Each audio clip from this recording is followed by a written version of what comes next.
حضرت شیخ احمد مجدد الفسانی علیہ رحمہ فرماتے ہیں، جو شخص اپنے اوپر 10 چیزوں کو لازم کر لیتا ہے تو لازمی نتیجہ یہ ہوتا ہے کہ وہ متقی بن جاتا ہے۔ وہ 10 چیزیں کون سی ہیں؟ ماہ صیام کے ان حسین لمحوں میں ہمیں وہ 10 اوصاف اپنے اندر پیدا کرنے چاہیے تاکہ ہم متقی بن جائیں، اور متقی اللہ کے محبوب بندے ہیں۔ تقوی اختیار کرنے والے اللہ جل شانہ کی رحمتوں کے خاص مستحق ہیں۔ جنہیں تقوی کا نور نصیب ہوتا ہے وہ اللہ کی رحمتوں کے سائے میں آ جاتے ہیں۔ اگر ان پر مصائب، آلام، مشکلیں آتی ہیں تو ان کے تقوی کی وجہ سے اللہ انہیں راستے عطا کر دیتا ہے۔ وَمَن يَتَّقِ اللَّهَ يَجْعَل لَّهُ مَخْرَجًا وَيَرْزُقْهُ مِنْ حَيْثُ لَا يَحْتَسِبُ۔ اللہ اکبر۔ ارشاد فرمایا کہ جو اللہ سے ڈرتا ہے، تقوی اختیار کرتا ہے، اس کے لیے ہم مصیبت سے نکلنے کے راستے پیدا کر دیتے ہیں، اور اللہ جل شانہ اس کے لیے وہاں سے رزق عطا کرتا ہے جہاں سے اسے گمان بھی نہیں ہوتا ہے۔ تو یہ تقوی کا نتیجہ ہے جو اہل تقوی کو نصیب ہوتا ہے۔ تو حضرت شیخ نے 10 وہ امور بتائے جو اپنے اوپر لازم کر لینے سے تقوی نصیب ہوتا ہے۔ سب سے پہلی بات آپ فرماتے ہیں زبان کو غیبت سے بچائے۔ اتقاء کے حصول کے لیے زبان کو پاک کرنا ضروری ہے۔ انسان کے زیادہ تر گناہ اس کی زبان کی وجہ سے ہیں، اور غیبت یہ بدترین عمل ہے، اور اس کو بدکاری سے بھی برا قرار دیا گیا ہے۔ الغیبت اشد من الزنا۔ تو اپنی زبان کو غیبت سے بچائے۔ دوسری بات ارشاد فرمائی کہ بدظنی سے بچے، کسی سے خواہ مخواہ بدگمان ہو جانا اور اپنے دل کو کسی کے لیے میلا کر لینا اور اس کی بدگمانی دل میں پالنا، تو یہ تقوی کے منافی ہے۔ تو کسی کی بدگمانی سے، بدظنی سے اپنے دل کو بچائے، زبان کو غیبت سے بچائے، دل کو بدگمانی سے بچائے، اور مسخرہ پن سے بچے۔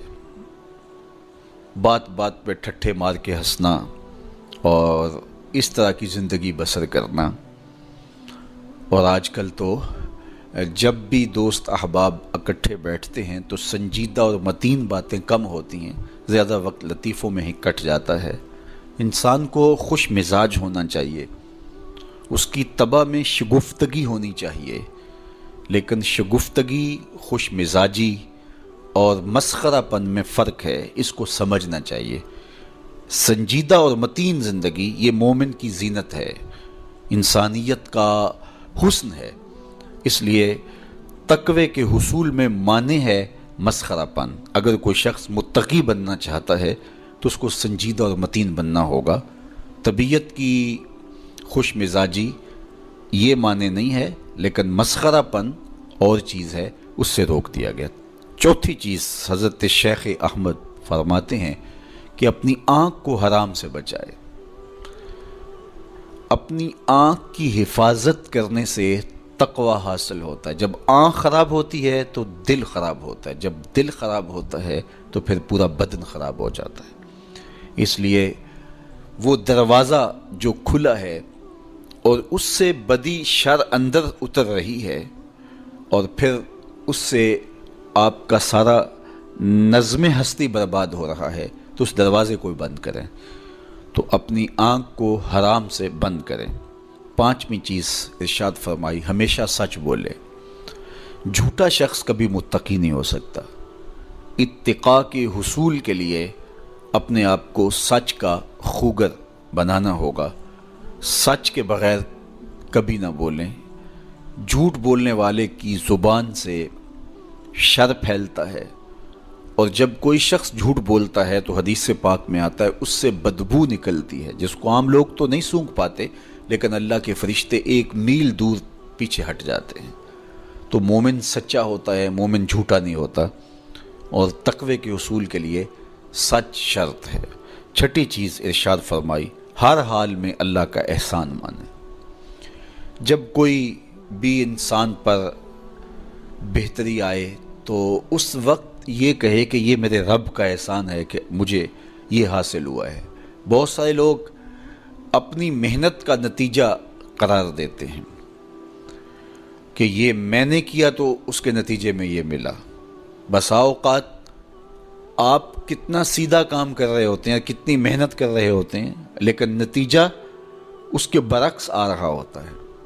سیدنا علی المرتضیٰ رضی اللہ تعالیٰ عنہ فرماتے ہیں میں نے اللہ کو اپنے ارادوں کی شکست سے پہچانا، تو یہ اس کی کرم نوازی ہے کہ اس نے ایسا کر دیا۔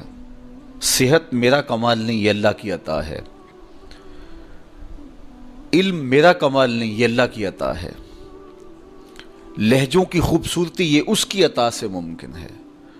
اس نے آنکھوں میں روشنائی رکھی، اس نے توفیق عمل نصیب فرما دی، اس نے اچھائی کی راہوں پہ گامزن کیا۔ ماہ صیام میں روزہ رکھنے کی توفیق ہوئی، صلاۃ التراویح میں حاضری کا موقع میسر آیا، دیگر صالح اعمال تلاوت کلام مجید نصیب ہوئے، تو مت سمجھے کہ یہ کوئی میرا کمال ہے۔ اللہ کا احسان مانے گا تو غرور پیدا نہیں ہوگا، تکبر پیدا نہیں ہوگا۔ تو ہر حال میں اللہ کا احسان مانے، جو بھی خیر اس کو ملے وہ کہے یہ میرے رب کی طرف سے ہے، اور اگر اس کا کرم نہ ہوتا تو یہ عمل مجھے نصیب نہ ہوتا۔ اور کتنے عمل ہیں کہ نصیب ہونے کے بعد عجب سے، تکبر سے، ریاکاری سے برباد ہو جاتے ہیں۔ کیتی کتری پئی کھو محمد تے سکہ بنیا زردہ، کتنے عمل ہیں کہ برباد ہو جاتے ہیں، تکبر آ گیا، عجب آ گیا، ریاکاری آ گئی، تو یہ اس کی طرف سے ہی ہے۔ تو جب یہ کہے گا تو عجب، تکبر، غرور کچھ پیدا نہیں ہوگا، تو پھر عمل قبول ہوگا اور انسان تقوی کی منزل تک پہنچے گا۔ ساتویں چیز، اپنا مال راہ حق میں خرچ کرے، ناحق راستے پر ایک درہم بھی خرچ نہ کرے۔ کمایا ہوا مال راہ حق میں خرچ کرنے سے اتقاء کی دولت نصیب ہوتی ہے۔ اللہ قیامت کے دن بندے کے قدم اپنے حضور سے ہٹنے نہیں دے گا جب تک اس سے 3 سوال نہیں کر لے گا۔ ان میں سے ایک سوال یہ ہوگا کہ مال کمایا کہاں سے، مال خرچ کہاں کیا۔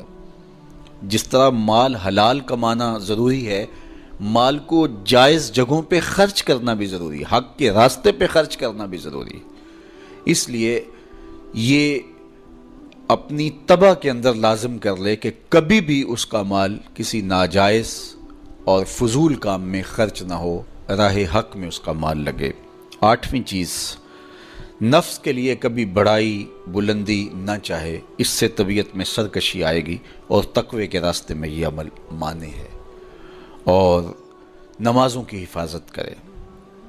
نمازوں کی اگر حفاظت نہیں کرتا تو باقی سارے عمل اس کے پاس ہیں، تو وہ متقی کیسے بن سکتا ہے؟ چونکہ یہ تو اسلام کا بنیادی فریضہ ہے جو اہل ایمان پر لازم کیا گیا ہے، جو کسی صورت کے اندر بھی، حتیٰ کہ حالت بیماری کے اندر بھی معافی جس کی نہیں ہے، سفر کے اندر بھی نماز کی معافی نہیں، مختصر کر دی گئی، قصر کر دی گئی، لیکن معافی نہیں دی گئی، حالت جنگ کے اندر بھی اس کی معافی نہیں ہے۔